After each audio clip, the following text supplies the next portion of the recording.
Welcome back, Mando. Strap on your buckets. Let's go.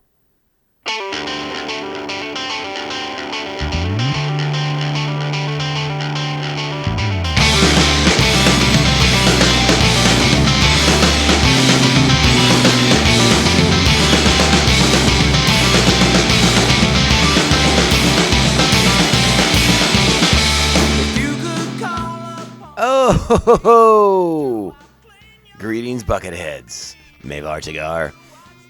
Welcome to the Mando podcast. I am your host, Nargai Tom, and we are back with a special Bantha Tracks bonus episode of the show.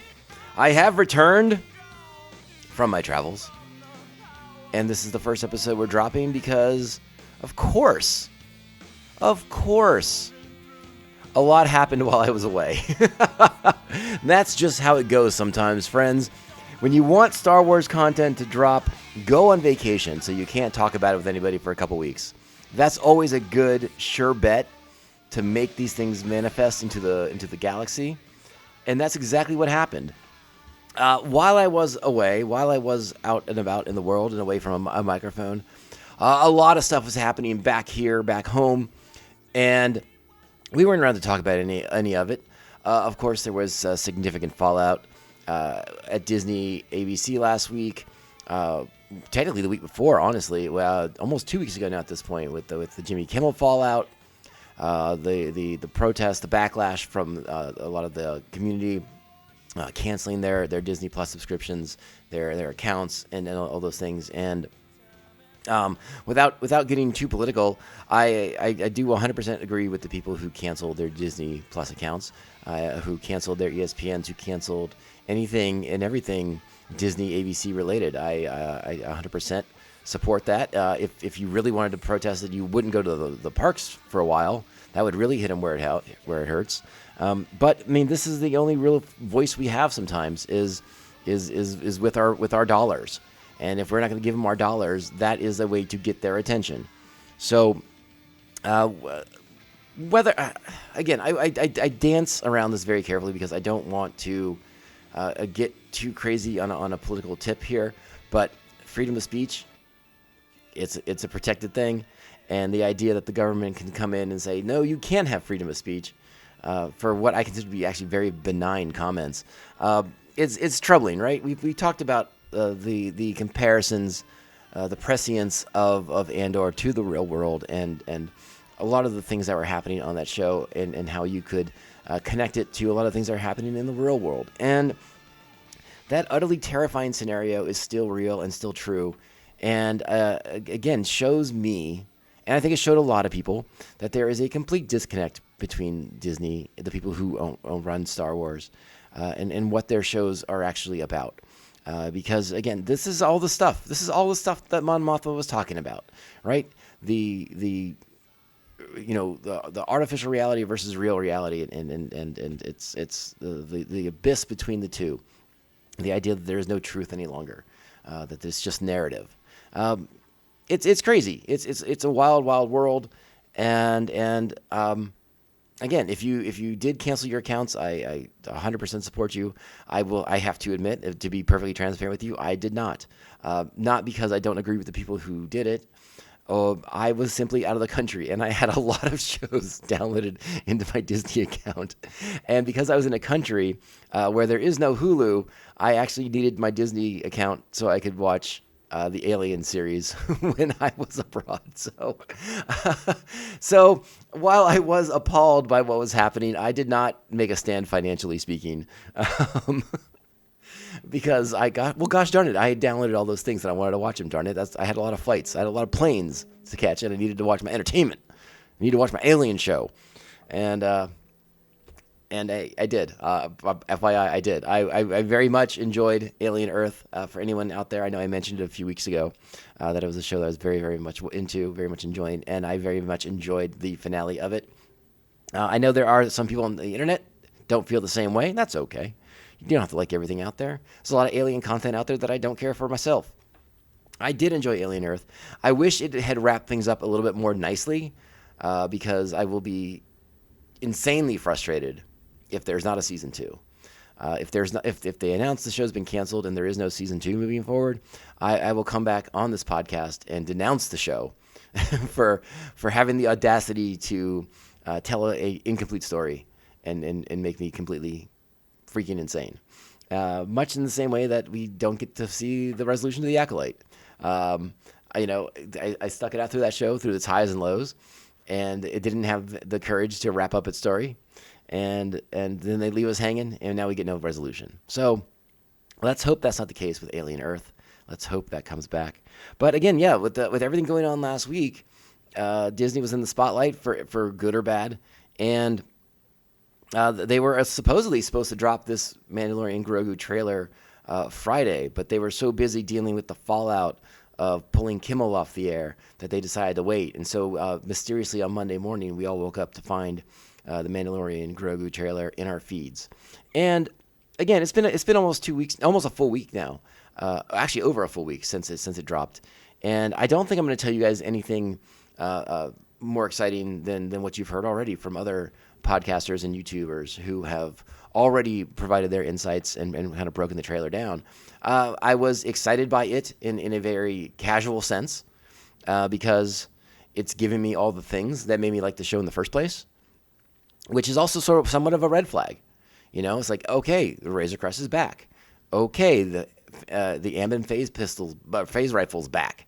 Okay, we're seeing a callback to characters from Return of the Jedi with the M-Men and a real life version of I'm already blanking on the name of the creature, but the one from the Tajira Kalichas from the Empire from the Falcon.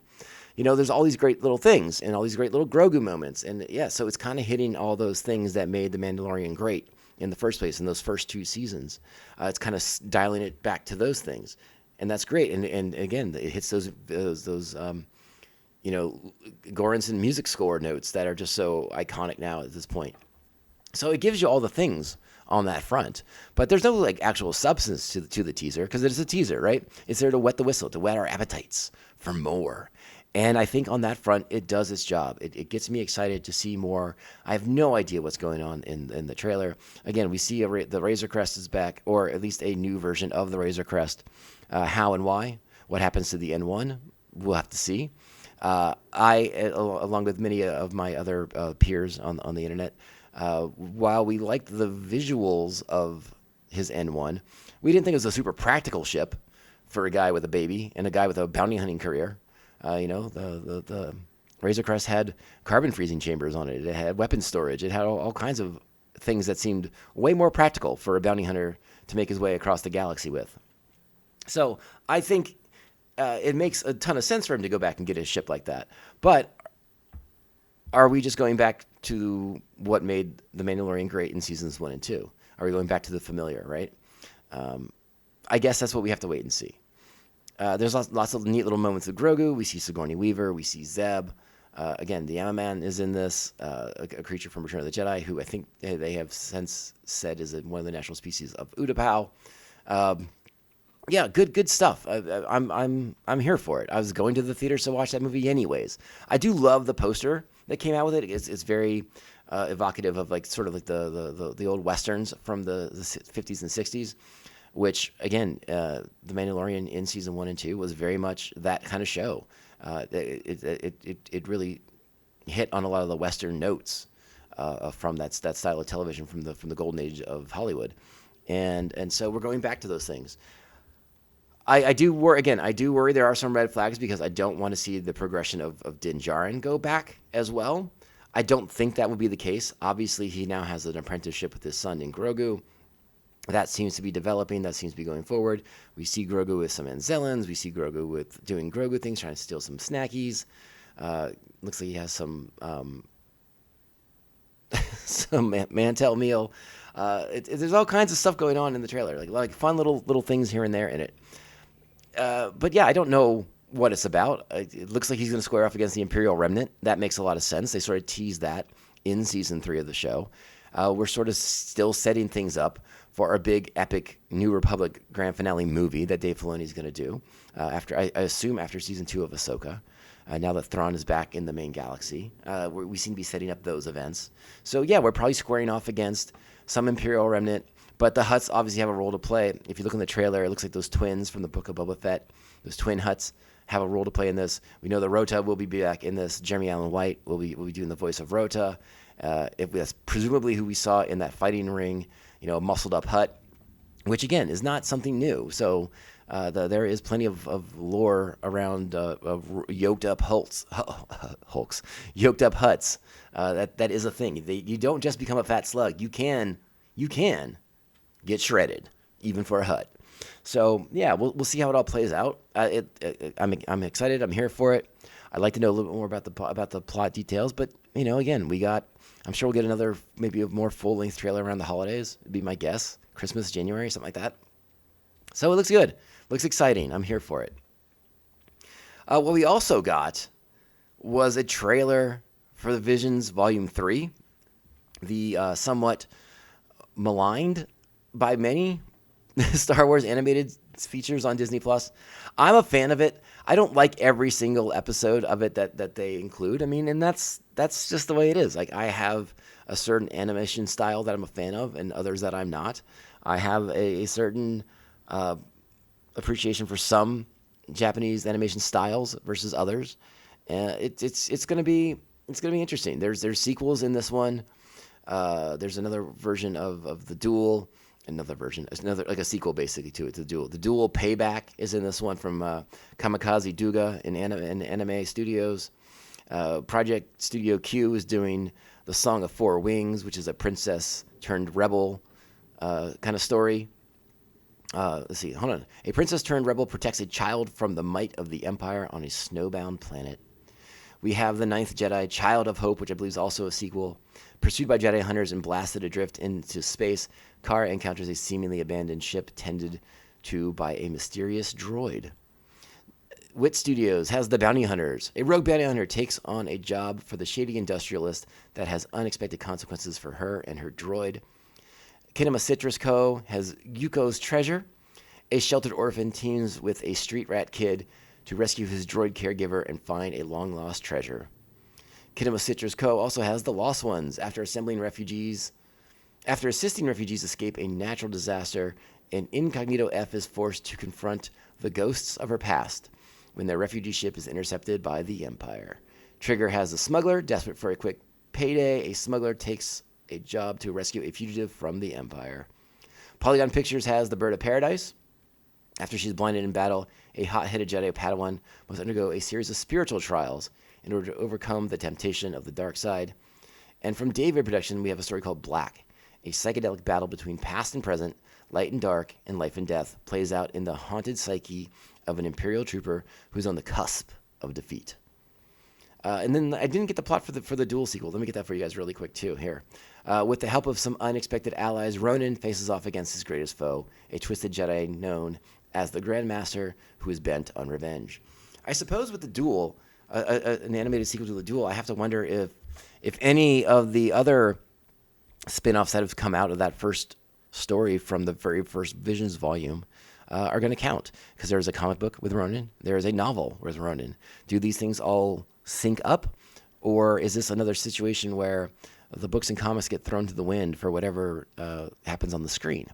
I guess we'll have to wait and see.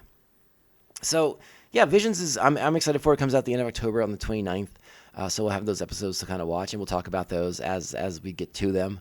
I'll have to look at my formatting on how I did Visions 1 and 2. I think 1 and 2, I did them differently. So we'll see how I broke them up before, and maybe we'll tackle it the same way, or maybe we'll tackle it a little bit more individually. We'll see how it goes. But again, if Visions isn't your cup of tea, I mean, remember, they're only 15, 20-minute episodes a pop. They're really easy to watch. It looks like there's a lot of Ewoks in these ones, if that does anything for you. So, yeah, bring on the Visions. I'm here for all the different flavors of Star Wars. Like I said in the past with Visions, not every story resonates with me, not every story connects with me, but there's usually something interesting about them, whether it's the animation or the style or the sort of message they're trying to say. Again, each volume has hits and misses for me, but I'm here to check it out. I'm excited for it. And yeah, guess what? I'm going to go see The Mandalorian and Grogu. So there's that. Some stuff's slowly trickling out as far as Starfighter goes. I'm not going to comment on any of that stuff until I actually see some footage from it. I'm here for Starfighter, I am. So, yeah, that I think that gets us kind of caught up on what's happening on the big screen and on the Disney Plus.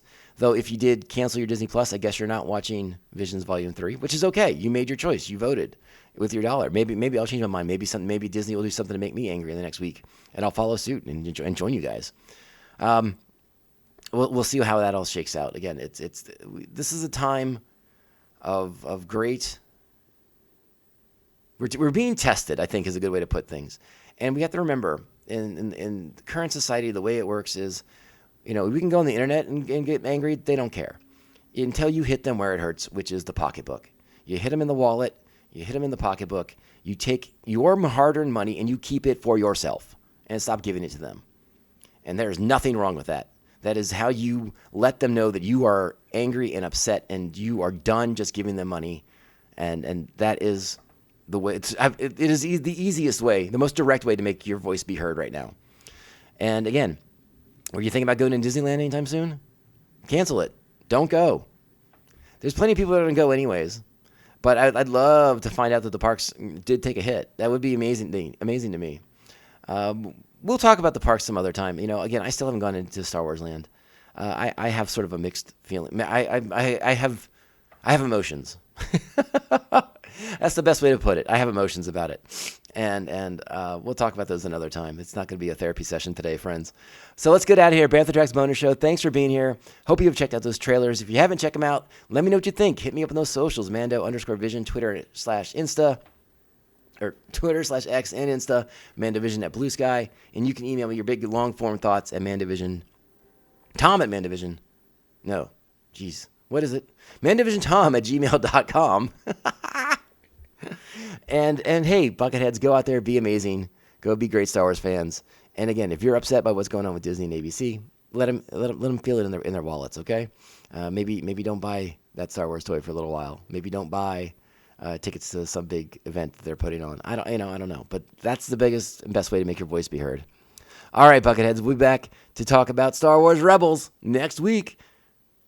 But remember, in the meantime, this podcast, it only ends one way, my friends. This is the way. This is the way.